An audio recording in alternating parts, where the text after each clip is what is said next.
Goeiemôre, Dok Matt wat praat. Nou ja, ons is heerlik op vakansie en ons sit op die strand en dit gebeur sodat al hierdie mense kom kuier vir jou op die strand. Party bring krale om te verkoop en ander bring vrugte en groente en daar's ons ouens wat garnale bring en kreef bring en almal wil net 'n ou geldjie maak. Almal wil net ou iets verkoop want die armoede loop baie hoog. En nou is daar natuurlik nou 'n kommunikasiegaping want ons sukkel met Portugees en ons verstaan nie altyd Portugees nie. Maar nou gebeur dit so dat daar kom een verwese man aangestap en hy dra 'n broodboom op sy skouers en hy kom om hom te verkoop.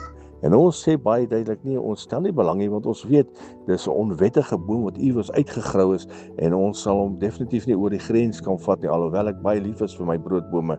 Nou weet ek, is 'n spesies wat ek nie het nie, maar hierdie ding gaan ou net moontlikheid gee en jy kan nie 'n ding koop wat gesteel is nie.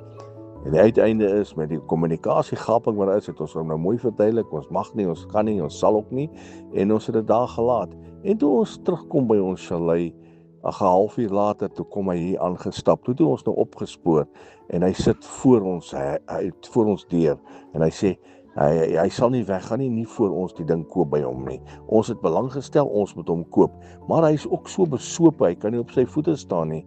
En later toe gebeur dit dat ons nou maar ons deure moet toemaak en hom heeltemal wegwys wat ons toe gedoen het.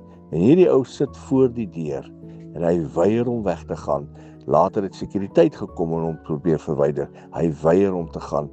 En toe die man nou uiteindelik verwyder is, toe besef ek, dit gaan eendag so gebeur. Ons gaan voor die poorte van die hemel sit. Party gaan buite sit, party sal ingaan en die deur gaan toegemaak word. Soos die maagde, die 10 maagde, die deur is toegemaak. Party sal inwees, party sal uitwees.